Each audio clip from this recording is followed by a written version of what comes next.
Julia Coates, Bradley Cobb, Joe Crittenden, Jody Fishinghawk, Janelle Fulbright, Don Garvin, Chuck Hoskin Jr., Here.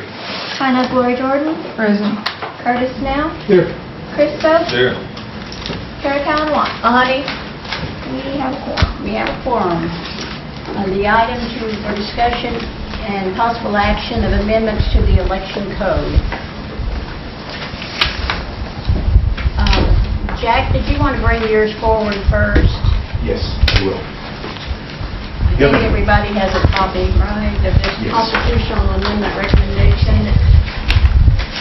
One pager. Yes. Confirming is a constitutional amendment recommendation for replacement of council member due to removal, death, resignation, or disability. The current constitution reads, in the case of removal, death, resignation, or disability of any of the council members, such seat shall be filled by the candidate having the next highest number of votes in that district, who is available and willing to serve, and whose eligibility is confirmed by the election commission. In the event no such candidate exists, the council shall fill the vacated seat in the following manner. And it goes on how they would do it. Well, the background is when the 99 Constitution was written, there was not a runoff election law for districts with 2 council members. If there were numerous candidates from a district, the person receiving the largest number of votes was elected to the council. So the way the Constitution reads right now, in all of our cases, our opponent would fill our seats if something happened to us. And I think we should strike the language as you see in front of you, where it says such seat shall be filled by the candidate having the next highest number of votes in that district who is available and willing to serve, whose eligibility is confirmed by the election commission, in the event no such candidate exists.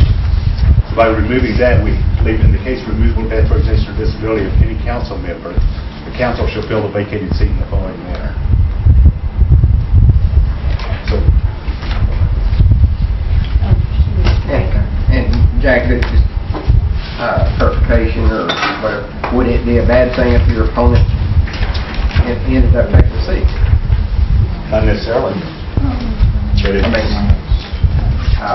mean, I just, at least they were involved and went out there, and if anything had turned just a little bit, they would have been seated anyway. I mean, in most cases. And I just don't know that that's a bad deal, rather than go pick somebody that is popular among, the council people, maybe not even from that district. At least they would be. Well, they would still have to be from that district.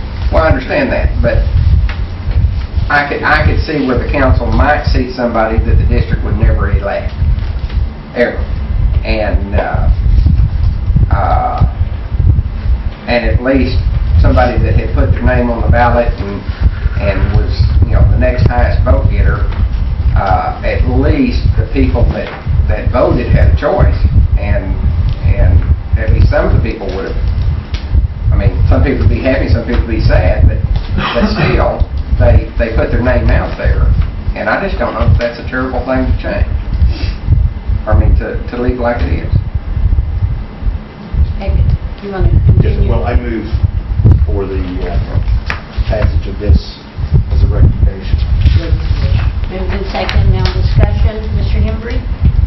Yes, and I guess, Mr. Baker, let me give you a scenario. Okay. Let's say I run for political office in South Greasy, in southern Adair County, and the person that I run against, gets 80% of the vote. All right, I've only got 20% of the vote, and I may be just a pure derelict. I may be just a protest candidate. I may be that the people just overwhelmingly reject me. But yet, because of this constitutional provision, I'm automatically, going to get that office. I mean, one way to look at it is that the people had a choice and they rejected them. Sometimes that's rejection by just a few percentage points. Sometimes it's a rejection by a large amount of people.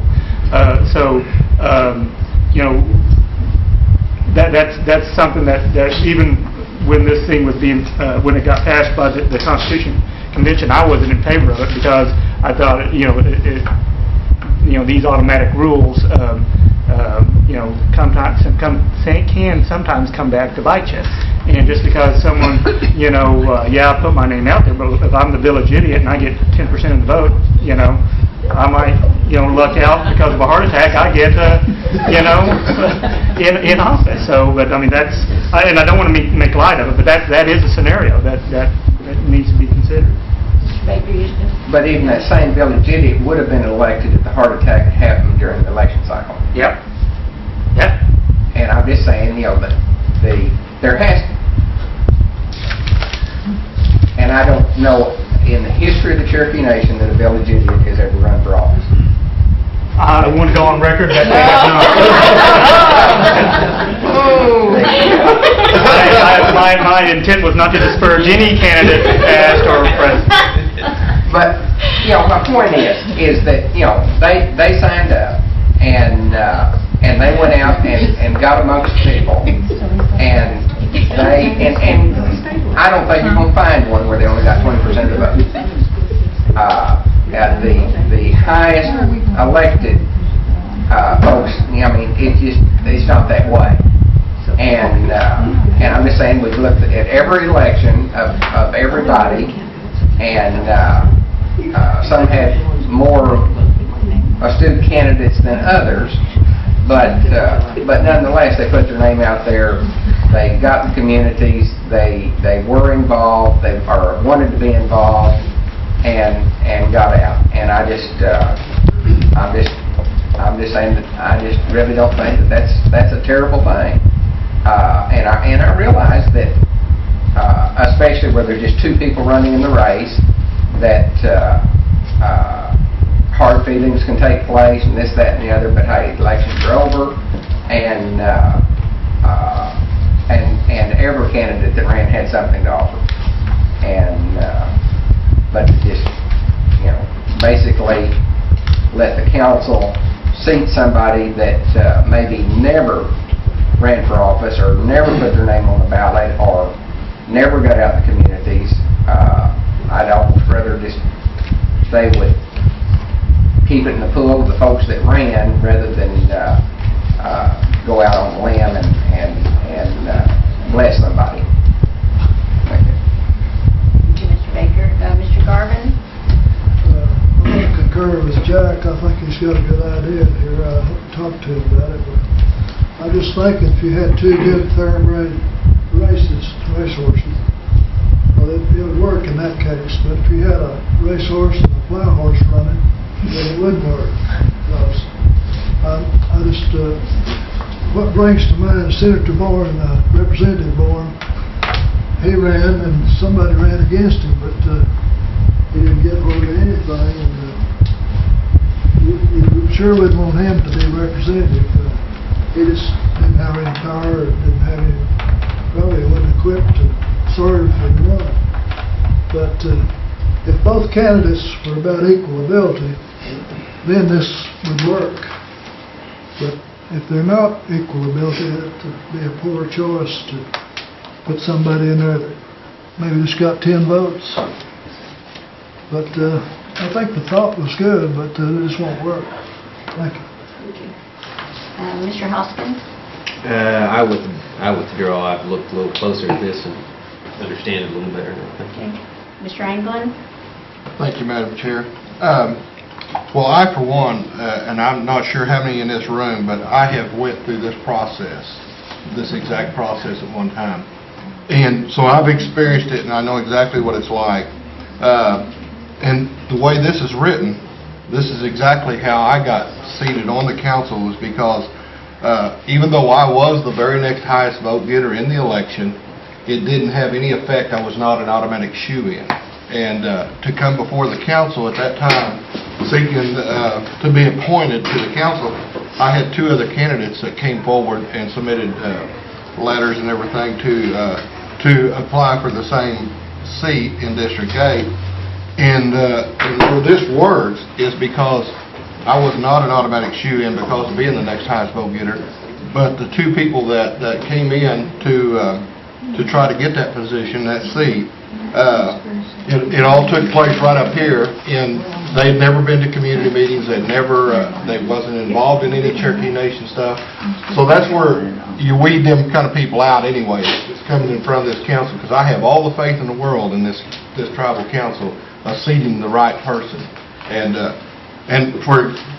me, that proved to be right, and that's the way this is written, and I am full support of this. I'm glad Councilman Baker brought this up, and because that had slipped my mind that that's the way the Constitution was rewritten in 1999. So I would be in full support of this because I have experienced this, and this tribal council, I felt like picked the right person at that time.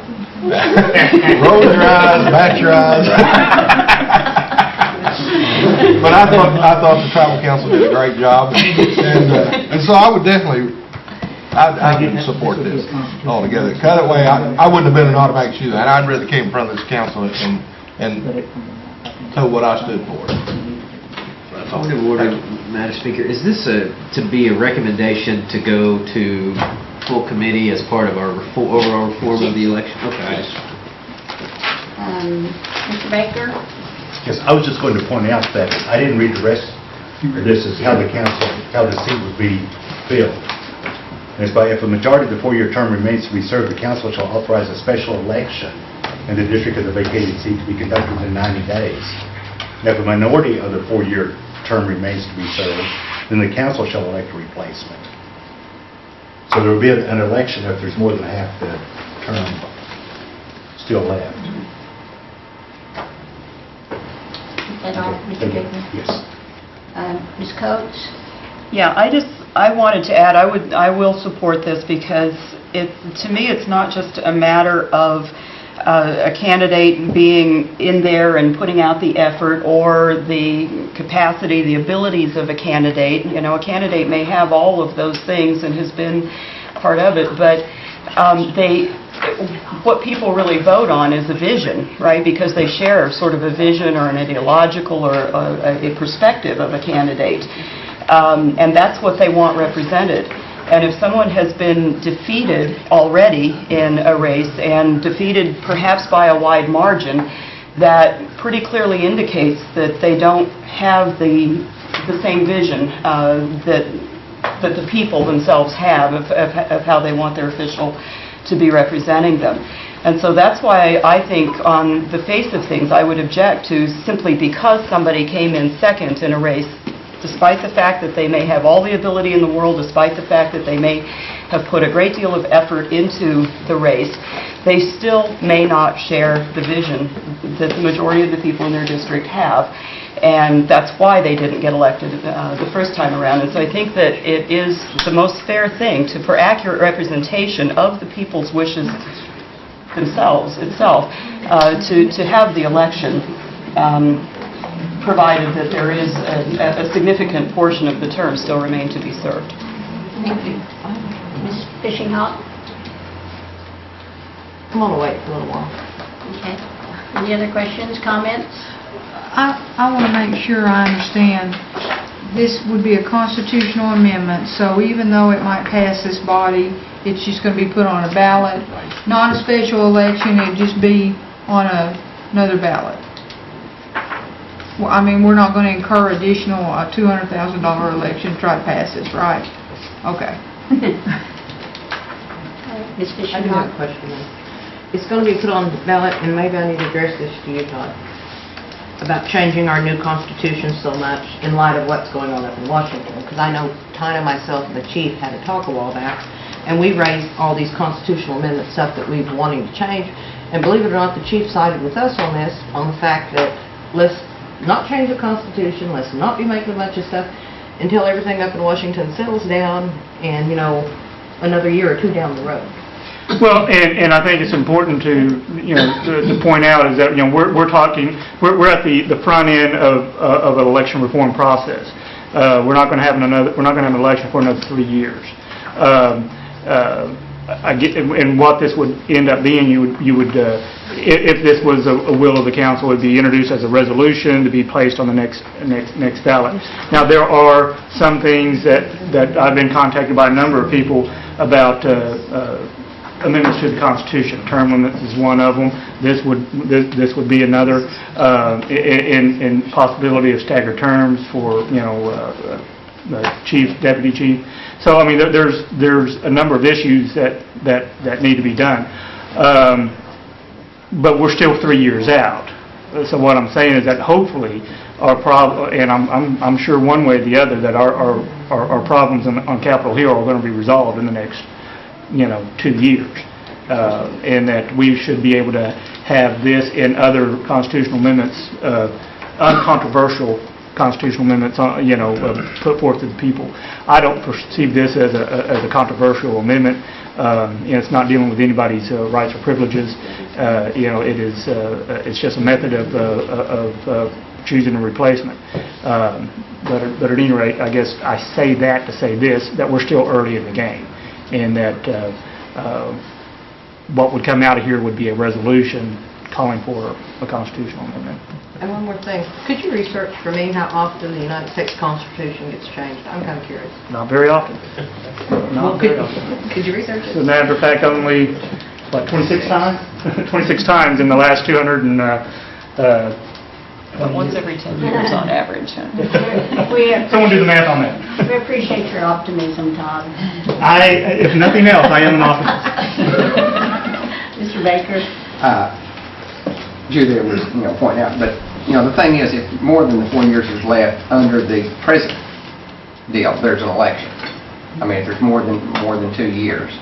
And all it does is the short-termer would seat the second best, or the second highest vote getter. And, but if there's more than 2 years, then it would be a whole special election under either. No. Yeah, it does. That's not what it says. Mr. Baker, do you want to respond? Yeah. Yes. The way the Constitution is now, the council seat would be filled by basically our opponents in all cases. But if that person was not available or did not want to serve, I see. then the other provisions would take effect. Mr. Baker, you still have the floor. I'm clarified. Thank you. Any other questions? Ms. Lori Jordan? Would there be any reason not to just consider a special election in every case? And Mr. Baker? Shall respond. The Constitution says no, so we don't have a choice. No, I mean, if we were to consider this change, could we consider changing it so that we just leave the election process in place and don't do the appointment? Just let it always be a special election, and if it's real close to the next election, we just don't call an election, and we let that election satisfy it. Would there be any reason not to consider that? Mr. Henry, were you going to comment? Well, I mean, initially, you don't know, unfortunately, we don't know when death or resignation is going to occur, and it could happen within, a few months of the expiration of the term. In which case, do we not appoint someone, etc.? The only thing that, and I'm being a devil's advocate here, is if I'm a citizen in that district, I'm entitled to representation, and if I don't have a council person, my needs or my desires are not being put forward. But I understand your point, and and there's something to be said about always putting it to the people, one way or the other. Mr. Baker, did you? Well, yeah, and now that we're on staggered terms, there's going to be an election every 2 years no matter what. So if somebody dies with more than 2 years, they could just be 2 people running in that district or whatever. I mean, a A seat and a B seat or whatever, and be, darn sure a shoe-in. And,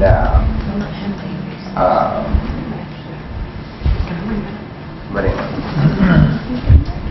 Speaking of, I know, like when county commissioners, our court clerk was going to step down, county commissioners get together, they settle on somebody to appoint. If it's less than 50% of the term, they appoint them. But that is local people deciding on a local person. I kind of have a problem with, say, I'm using you for instance, Tulsa, coming to my county and voting for the person that's going to take my place. Because, to me, that doesn't make no sense. It seems like you want local people voting for that position to represent them. Hello? Jody, was that? Yes, I'm here.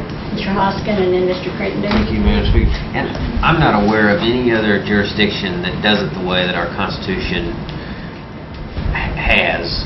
And Todd, I know you haven't had time to research it probably, but do you know of any other jurisdiction, meaning state, local, that does it in this manner, where the loser, so to speak, Automatically is gets, automatically... I'm not aware of any, but I'd be happy to research that. I know this was a matter of great debate with the convention. Thank you, Madam. Mr. Crittenden? Thank you, Madam Chair. I would just, the part that's stricken here, I've got a line through it about the person coming in second. Has that been could I ask Todd, has that been a problem for us in any way that you're aware of? What do you mean? We've never had to enact this. Okay. Do you see it being a problem, really? Oh, yeah. As a matter of fact, if you remember, the last time we did an election revision, and this was prior to the implementation of the '99 Constitution by the court in 2006. This was a previous council. This was argued, or a provision like this was brought forward to be an amendment to the election code, and it was debated and rejected. So now it's the law of the land. As of June 2006, it's the law of the land. I kind of like that part for my own self, because the person who came in second in the race that I was in would have made a fine council person, I think. So, just a comment. Thank you. Mr. Baker? I withdraw. Mr. Embry answered. Okay. And Ms. Jordan? Well, I wonder on the appointment part, if we could limit that. Mr. Bill John Baker is correct. We're going to have elections every 2 years. Could we not, let's take for example, somebody's got a 6-year term. Mr. Garvin has a 6-year term. We don't want this to happen, Mr. Garvin, but let's say something happens to Mr. Garvin. They said I was the healthiest one on this committee. And he probably is. But let's say something happened, and we were in the 3rd year of his term, so I guess less than half of his term remains. But we could appoint somebody for that year, then we could have them run when that next running cycle came around. Does everybody understand what I'm saying? Instead of appointing them for the 3 years it remains, appoint them till the next election cycle. Then have them run for the remainder of his term. And that allows anybody else in the public that's in his county or district to run also. So we're not appointing them for 3 years, we're appointing them for the next election cycle. And then they run for the remainder of that term should there be a remaining term, a remaining amount. Yes, well, I mean, that I would throw that out to your consideration, because then it'll be a short amount of time that we're doing the appointment, and the will of the people will be taken into consideration by their vote at the next voting cycle. And it still keeps our staggered terms, because they're only running for the remainder of the term that's left. Makes sense. Ms. Coates? Will you finish, Ms. Jordan? Yes. Ms. Coates? But we have to remember that the 6-year term is a one-time thing. After that, it's going to 4 years, 4-year terms. And so what you're saying is not wrong, but that's what this legislation will do anyway, is if it's 2 years or more, the election time, that is, then there will be an election. That's what this says. It's only if there's less than 2 years that... that it would not come In into that play. term, not between. Any other questions, comments? Any other questions? We have a motion and a second, and Jack, the motion is to approve this recommendation to be placed on the 2011 ballot. Yes. And all in favor signify by saying aye. Aye. All opposed, same sign. Aye. A roll call. Yes, if you approve the recommendation.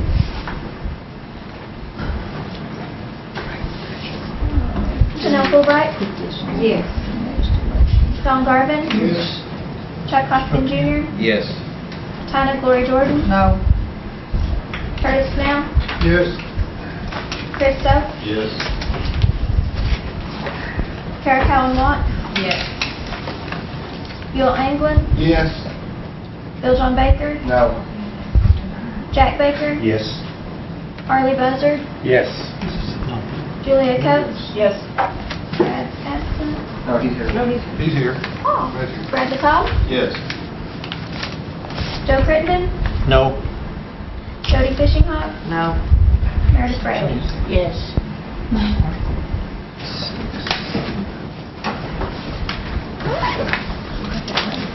Twelve yea and 4 nay. 12 yes or no. Somebody wanted some further research done, Mr. Hoskin, with you. Yeah.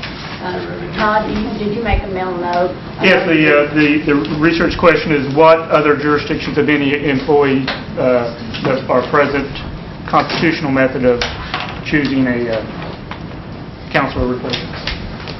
Ms. Jordan? I was just making sure that I understood this is just being moved to the Rules Committee now? Yes. Okay. The rules. Okay, now, Mr. Todd, we'll turn it over to you to begin on the election code, which is in your book here. And I don't recall where we finished last time. I brought the wrong notebook.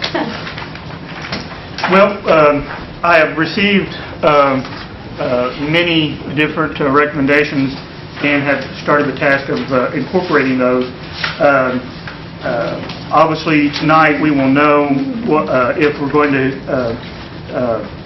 have a new representation by district section, so that would replace Section 5 if the veto is overridden. If not, it remains the same. Also, at tonight's vote, we will delete, if the veto is overridden, we'll delete the last sentence in Section C, and the last, and 5D would be deleted. Which chapter are you on, Todd? I'm sorry, that's Chapter 1. Section 5, representation by district is the area that I'm in.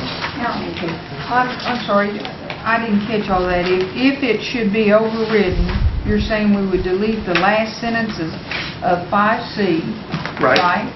Correct. And then you said something about D? We would delete all of 5D. All of 5D, okay. And the last sentence is C. Because we'd have one counselor per district. Are you clear on that? Okay, thank you, Todd.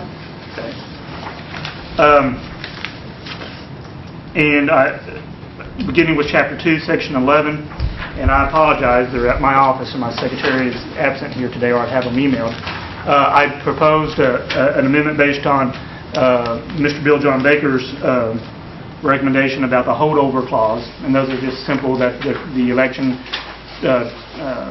official or commissioner will remain in office until his or her successor is duly appointed and confirmed. That's your standard holdover language. Also, beginning in 2011, implementing a system of staggered terms for the commissioners, which would basically work like this, and I would need guidance from the council. But my recommendation would be the council picks 2 positions to the commission. And beginning in 2011, you would pick one to serve a 2-year term and pick another to serve a 4-year term. The principal chief would choose one of his appointments for a 2-year term, the other appointment to be a 4-year term. Now, those 4 get together and pick a 5th person to serve a 4-year term or a 2-year term, whatever you wanted. But they would. So you're going to have 3 with 4-year terms and 2 with 2-year terms, or vice versa. 3 with 2-year terms and 2 with 4-year terms. Okay. Any questions, comments? Clear? All minds clear? But I don't think you can implement that until 2011 because you've just appointed commissioners for a 4-year term, and they have to serve out this deal before we alter that term. Okay. And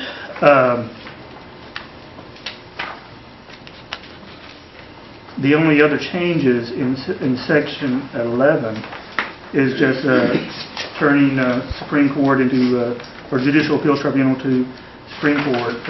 In section D18, we changed Cherokee Prosecutor to Attorney General.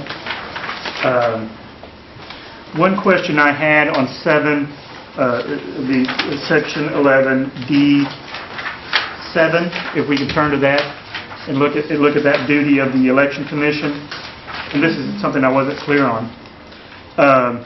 Develop rules and regulations necessary to conduct Cherokee Nation elections, provided that such rules and regulations shall be published and transmitted to the council no later than 90 days before the first day of filing for the election for which said rules and regulations are intended to apply, unless a shorter time is prescribed by the council for purposes of a special election. Said rules are to be published in the Cherokee Phoenix and on the official website of Cherokee Nation as soon as practical after transmittal to the council. Now, one question I had, do we still just want to, for the rules and regulations of the election, do we still just want reporting, or do you want the council to approve those rules? Because right now, it's just transmittal to the council, here's our rules, and you don't okay them, those are your rules. Because I thought I'd heard some talk about approval of them last time, and I'm with you. Because they are an independent commission, should we be approving the rules? Well, I'll give you 2 schools, as I can wear 2 hats on. I haven't done this for Mr. Garvin in a long time here. Okay. One is they're an independent body. We choose them for their intelligence and their good judgment. We don't want to tamper with what they've done. Okay. Flip side of that coin is we pass the laws of the Cherokee Nation. The rules by which the election is to be conducted is an interpretation of the statutes that we pass, and therefore we should have approval. Those 2 schools of thought, for different things. Obviously, I don't advocate either one. It's just a policy decision for the body to make. Any comment, Mr. Hoskin? Well, it occurs to me that when many states, including Oklahoma, their rulemaking, I think the legislature retains a check on that. I don't know if it applies to independent boards, so I would think we would want to approve it. And then secondly, even independent agencies of the federal government still publish their proposed rules and regs. There's still a procedure that goes by, and Congress, I think, still has the opportunity to check that. So my inclination is that we ought to want to approve it as opposed to just merely having it reported to us. Any other comments? It's not. I put it out there. So I mean, we will meet on this several other times, but let's go forward. Mary? Yes. Jordan? This is already the rules, right? Number 7 is already the rules except for what you've got underlined.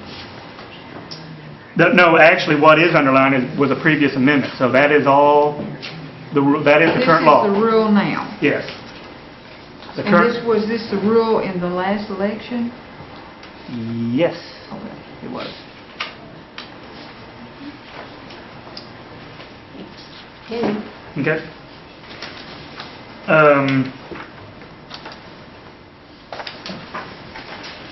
The only other, well, then we drop down to E, Section 11E, meetings. And it sets out the process that the Election Commission, conduct business in open meetings and go into executive session for, these purposes. This code was written prior to our FOIA Act. And what I would recommend is that we change the wording in this basically to say that the Election Commission can go into executive session as allowed under the Freedom of Information Act. And that way we have a consistency. All bodies know that these are the FOIA rules are the rules we go by, and that no other commission or body has any special rules as to that. That would be my recommendation. Any other comments? Todd, the process we're just discussing is this point. Right. But we took a vote on this amendment. But we're not going to do that as we go through these section by section. What my idea, Madam Chairman, is to go through there and put forward the ideas of my ideas and the other ideas that have been put forward, and then after we've gone through the act, Well, those will be inserted, and then be we'll come inserted, back and go review to it. full rules, and then we have the big debate on what to add in or call out appropriately. Okay. Mr. Hoskin, did you have an amendment? Okay. Sorry, thank you. The Section 12 precinct boards, let me go up to removal of election commissioners. I would just change Judicial Appeals Tribunal to Cherokee Nation Supreme Court. I don't see anything wrong with how to remove the election commission members. Section 12 precinct boards. I wouldn't recommend any sections or any changes to Section 12. Section 13 oath. This is what I would recommend, and I think it's been rejected once before, but I'm going to recommend it again anyway. Is that all of the oaths in my opinion, should be uniform as to the constitutional oath that's in the Constitution. That an officer, council members, the principal chief takes a common oath. Now, the election commissioners, they have a variation of that oath.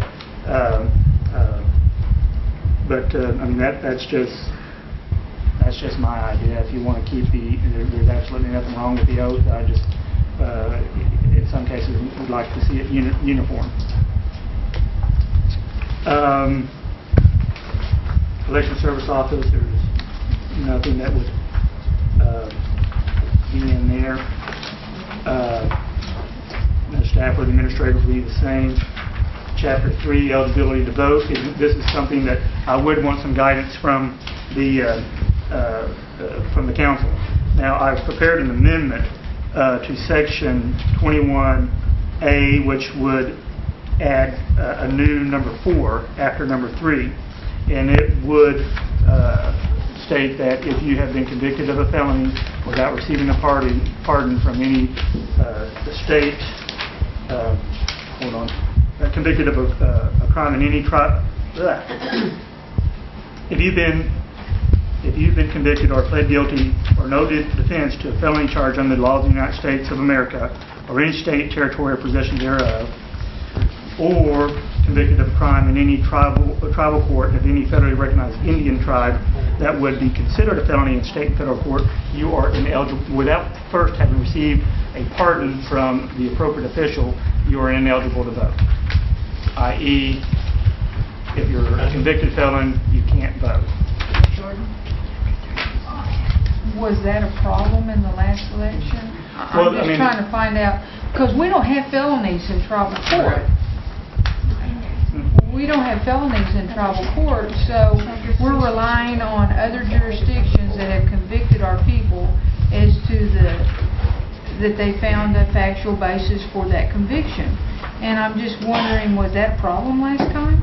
Well, you know, I was given the charge of bringing forth all proposed amendments. This is an amendment that actually originated in the AG's office about having convicted felons not be eligible to vote. I've also heard that spoken a few times by counselors. So, I mean, to me, I'll just, you know, it doesn't bother me that felons get the vote.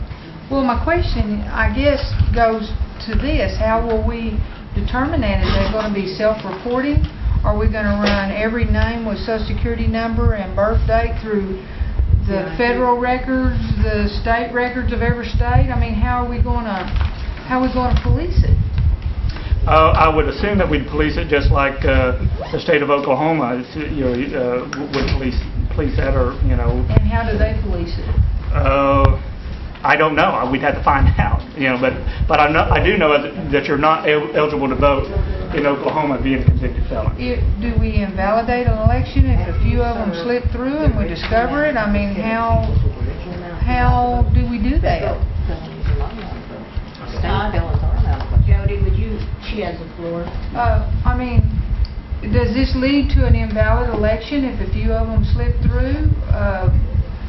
Depending on the mathematical certainty of the election. If you get to prove that there was 5 illegal votes and you only won by 3, the mathematical certainty then comes into play. And then, yeah, it could invalidate the election. I think we're just opening up a big old can of worms we'll never close. Like I said, I personally have no problem with it. You know, I'm just wondering if it's a problem last time. If it was a problem last time, the time before that, and someone noticed it, well then let's talk about it. But if it wasn't a problem, I've always wondered why we deny them the right to vote in the state. I mean, they're still taxpayers and they paid their dues to society. I don't think we have enough felons to change the outcome of the election, but maybe we do. I don't know. Some of my best friends and family members are convicted felons. I'm not an active criminal law lawyer now, so I don't know that I could find enough to change the election, but maybe I would. But anyway, that's put out there, I mean, because it was brought up. I'm concerned that proposal puts us on the most extreme end of all the jurisdictions in the United States, because some jurisdictions do let them vote. Some jurisdictions set forth that if your sentence would have been 10 years, then that's how much you must set out. I'm inclined to agree with Tina that they paid their debt to society, but as a practical matter, we could get into problems, I think, that she highlighted. You know, the state of Florida is somewhat famous for having purged from its rolls felons. As it turns out, they weren't all felons, and many of them were disenfranchised. That administrative process is probably difficult, it's probably cumbersome, and it could affect the results of the election. That election, by the way, was in 2000, and Florida, as you recall, had a little bit of problem running that particular election. So I'm a little concerned about going down that path for a number of reasons. Ms. Fishing Hawk? Don, can you look up what me and you talked about? Because I may be wrong, and Chuck, correct me if I am, but I thought in Oklahoma felons was allowed to vote after they completed the sentence of their original sentence. If they got 10 years and then 5 in, 5 out, after the date of the original time of the original sentence passed, they are allowed to vote. Now, federal felons are different. But I may be wrong, Todd, but... Well, I will look that up. Yeah, I think it'd be appropriate, you know, number one, before we act, let's see how the state of Oklahoma does it, and most importantly, let's see how the state of Oklahoma attempts to police that. And Mr. Baker? Well, and I'm kind of with Tina that, you know, we're asking for a big mess here, because we've either got to re-register everybody and ask them at that time, are you a convicted felon? Or we've got to send out postage to every Cherokee, ask them to admit that they're a convicted felon and they need to be dropped off the rolls. Or we hire somebody to investigate every Cherokee voter? I mean, and just getting a few of them, I think is just as wrong as getting none of them. And I mean, I just don't see a practical or any way to do it without costing the Cherokee Nation a tremendous amount of money. I just don't see any way possible. Because there's not just a computer program that you're going to throw in and it's going to pop up all the convicted felons within the Cherokee Nation. And and we've got Cherokee citizens all over the world, obviously. And so, I mean, I think we're biting off more than we can chew, and it's much to do about nothing. Ms. Watts? Thank you, Madam Chair. So if this committee takes no action and there's no motion, that whole idea dies, correct? Well, we're not, I don't think the committee's going to take action right now anyway. Because I thought we were when- taking action and making motions to do the recommendation to rules. And so if this isn't, I mean, we can discuss it, but if there's no motion to move it forward, then it just dies, Right. correct? Right. And, but at any time, I don't want, the counselors to be confused. You as a counselor have the right to make any amendment in the committee process and even at full council if you want an individual amendment brought forward. But without direction of the council, I will not, I will do those research issues that have been requested and see where we go from there. Okay. Any committee members have any concerns or reply to Todd's request? Continue just as we are. Okay. Okay. Head on. All right. Section 21B, original enrollees, we need to add the word may in there. That was just grammatical, but everything, that's fine. Basically saying if you're an original enrollee, whether you register to vote or not, you go up there and show proof that you are. You get to fill out a form and you can cast a ballot right then and there. How many are there? Couple? I don't know. Within this next year, I'm afraid that unfortunately that clause may be moot. Okay. Voting by districts. On the next page, that is section 21C. We had to do some clearing up the language there. Provided that the veto is overridden tonight, we would say every resident registered voter shall be registered to vote in the district of his or her residence. A resident registered voter shall have the right to vote for a candidate for a council seat for the district for which the voter resides and cannot vote for a candidate for a council seat for any other district. Basically taking the plural out of it. Take out candidates and seats.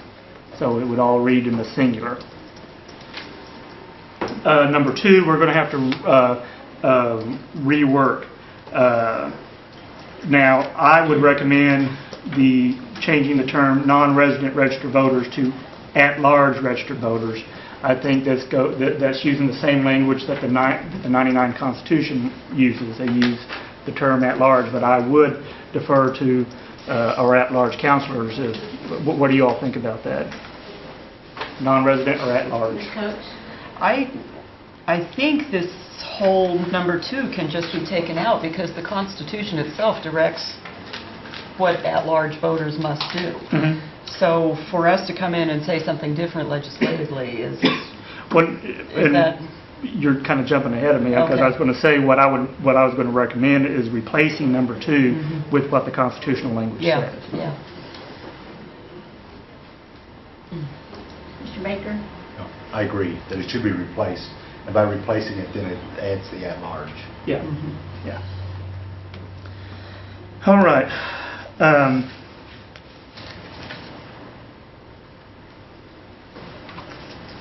Number 4 of that same section states currently any resident or non-resident voter who fails to change his or her voting district and or precinct by re-registering with a new district or a new precinct on or before the last business day of March of the election year must vote during the current election year for the candidate or candidates. You probably want to, well, I guess you could still use candidates. No, you would change it. For the candidate for council within the district in which the person was registered to vote as of said dates. Now, we will need to delete the words "or candidates for council," and I guess my question is, do we go ahead and have non-resident registered voter in there? Do we need to delete that? Because I really don't know.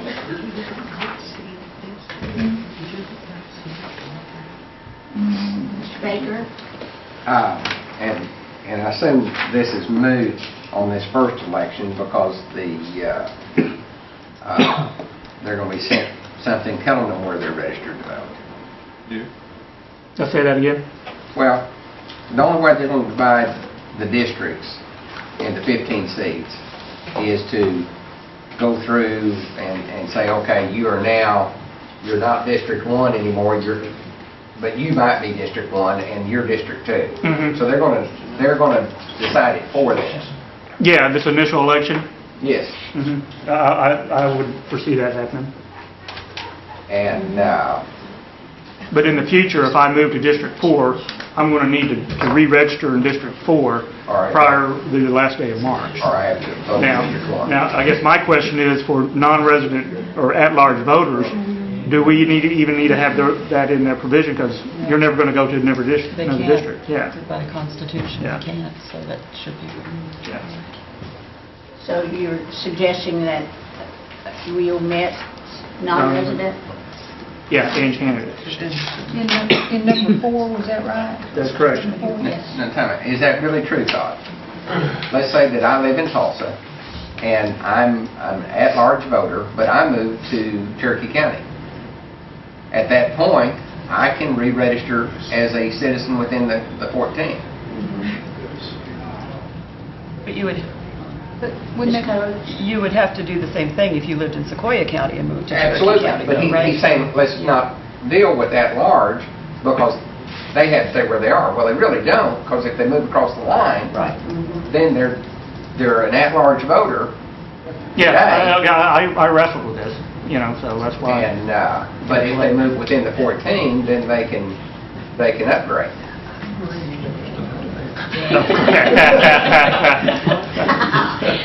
Surprisingly, I Well, It is God's country. what we will do is this. We'll leave it in there for right now, and if we get a good handle on our mental gymnastics here, maybe we'll go with it from there.